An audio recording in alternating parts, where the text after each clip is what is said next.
So hello, it's me again, Magmar, and now I'm discussing you how to set up automated follow-ups sequences using Zapier.io workflows. So first is mag-create a new workflow and set the trigger to something like 3, 4 needed. So naka-create na ta og kato workflow. So magpunta na tag trigger like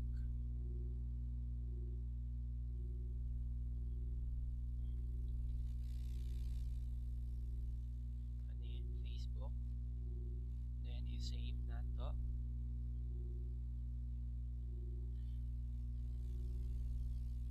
Mag-add ta og SMS.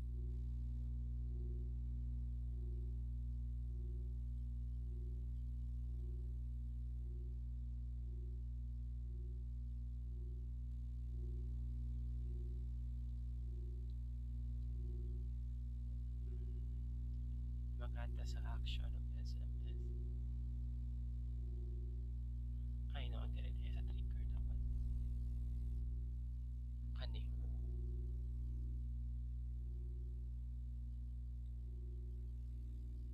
Nga sa PCAS is mag-add ta og SMS.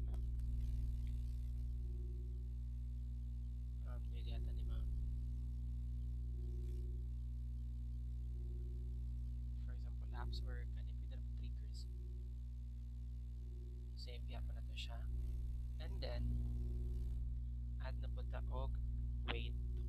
For example, mag-wait siya 1 day or how many days. Add na po ta og wait. So,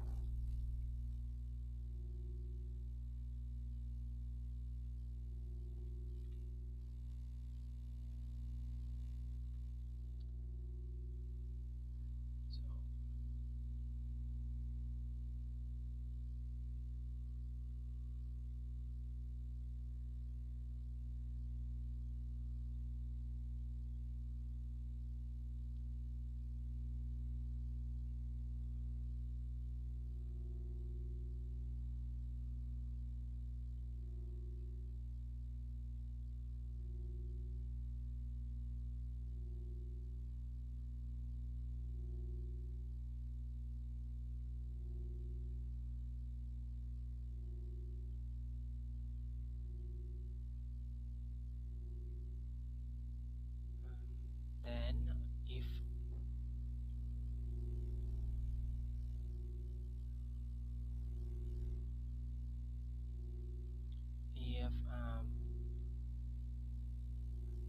humana mo sa kanang maka-add og kuan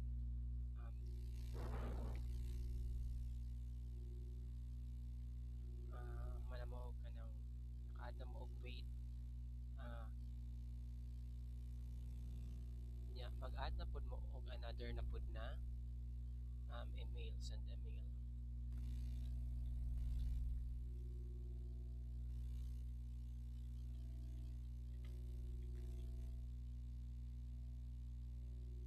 So, hindi siya makita here, pero if makuha ninyo siya, maka-add mo.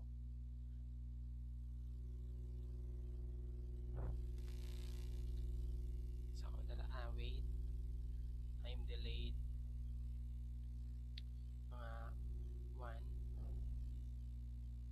Tapos, ito na put mo sa save na to siya. Then, sa another na put na SMS, email.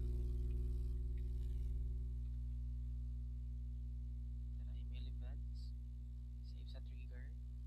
Then, mag-add na put og katong actions na wait.